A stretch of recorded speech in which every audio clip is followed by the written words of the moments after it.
شروع کرتی ہوں اللہ کے نام سے، جس کے سوا کوئی عبادت کے لائق نہیں، جو سب جانتا ہے اور سب کی سنتا ہے۔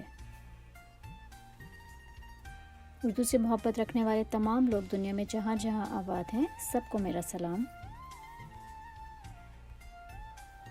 ایک دفعہ پھر سے شکریہ ادا کرنا چاہوں گی ان تمام لوگوں کا جو ویڈیوز کو پسند کر رہے ہیں، اور ان تمام لوگوں کا بھی شکریہ جنہوں نے چینل کو سبسکرائب کیا ہے۔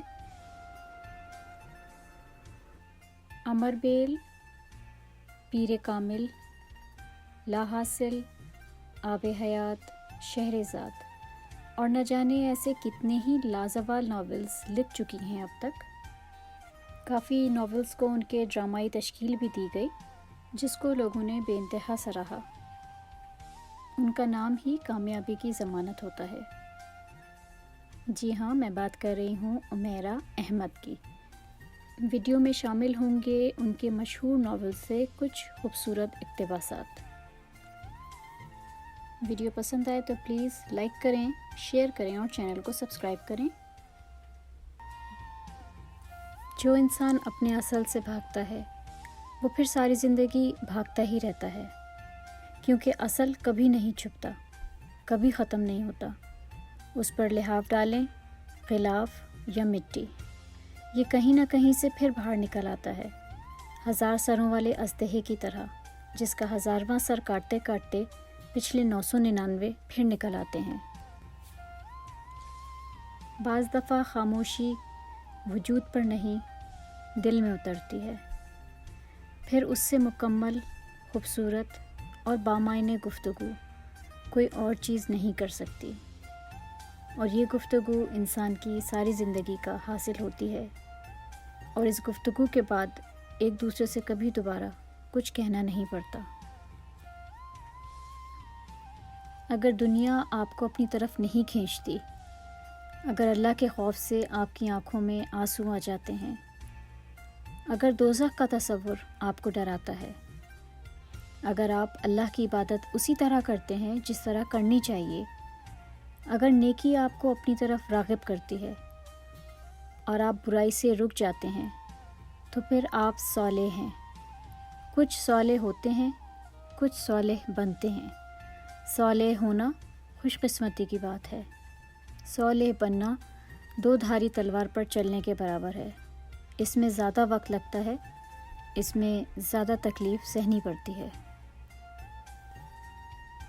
زندگی نے اسے سکھایا تھا کہ ظاہری بدصورتی خوف کھانے والی شے نہیں ہوتی، یہ انسان کے اندر کی بدصورتی ہوتی ہے جس سے ڈرنا چاہیے۔ انسان کے لیے سب سے مشکل مرحلہ وہ ہوتا ہے جب اس کا دل کسی چیز کی گواہی دے رہا ہو مگر اس کی زبان خاموش ہو، جب اس کا دماغ چلا چلا کر کسی چیز کی صداقت کا اقرار کر رہا ہو مگر اس کے ہونٹ ساکت ہوں۔ زندگی میں ہمارے ساتھ چلنے والا ہر شخص اس لیے نہیں ہوتا کہ ہم ٹھوکر کھا کر گریں اور وہ ہمیں سنبھال لے، ہاتھ تھام کر، گرنے سے پہلے یا بازو کھینچ کر گرنے کے بعد۔ بعض لوگ زندگی کے اس سفر میں ہمارے ساتھ صرف یہ دیکھنے کے لیے ہوتے ہیں کہ ہم کب، کہاں اور کیسے گرتے ہیں۔ لگنے والی ٹھوکر ہمارے گھٹنوں کو زخمی کرتی ہے یا ہاتھوں کو، خاک ہمارے چہرے کو گندا کرتی ہے یا کپڑوں کو۔ چہرے کتنے عجیب ہوتے ہیں، راز ہوتے ہیں، جب انہیں پڑھنے لگیں تو یوں لگتا ہے جیسے کچھ بھی چھپا ہوا نہیں۔ دوسری دفعہ نظر ڈالیں تو دوبارہ شروع سے پڑھنا پڑتا ہے، یوں جیسے کتاب کا ورق الٹ گیا ہو۔ فکر مت کرو، آ جائے گی۔ ایک وقت آئے گا جب تمہیں ہر چیز کی سمجھ آ جائے گی، پھر تمہاری ہنسی ختم ہو جائے گی، تب تمہیں خوف آنے لگے گا، موت سے بھی اور دوزخ سے بھی۔ اللہ تمہیں سب کچھ دکھا اور بتا دے گا۔ اعتراف کا لمحہ عذاب کا لمحہ ہوتا ہے۔ محبت صرف کچھ دینے اور لینے کو ہی نہیں کہتے، بلکہ محبت ایک قربانی اور ایثار کا نام ہے، جس میں اکثر اپنی خواہشات اور جذبات کو صرف اس لیے قربان کر دیا جاتا ہے تاکہ رشتوں کا تقدس اور احترام برقرار رہے۔ بعض دفعہ سمجھ میں نہیں آتا ہم کسی کو یاد کیوں کرتے ہیں؟ یاد کرتے ہیں تو یاد آتا ہے یا یاد آتا ہے تو یاد کرتے ہیں؟ دل یہ معمہ کہاں حل کر پاتا ہے؟ کبھی تم نے دھوپ اور چھاؤں کو ایک جگہ جمے دیکھا ہے؟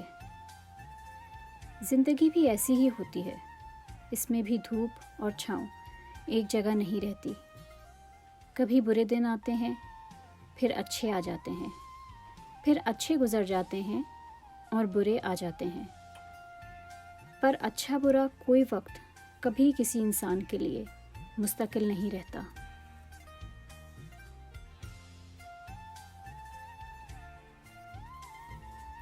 چیزوں کی اہمیت نہیں ہوتی، وہ کبھی نہ کبھی مل ہی جاتی ہیں۔ صرف انسان ہیں جن کا کوئی نعم البدل نہیں ہوتا، وہ نہیں ملتے۔ یہ ضروری نہیں ہوتا کہ صرف A+ والا ہی زندگی میں بڑے کام کرے گا۔ بڑا کام اور کامیابی تو اللہ کی طرف سے ہوتی ہے۔ تم دعا کیا کرو کہ اللہ تم سے بہت بڑے کام کروائے اور تمہیں بہت کامیابی دے۔ خوش رہیے اور خوش رکھیے اپنے پیاروں کو، کیا پتہ اللہ آپ سے بھی کچھ بڑے کام کروا لے۔ ایسے ہی ہنستے رہیں، مسکراتے رہیں اور زندگی کو جینے کی کوشش کرتے رہیں۔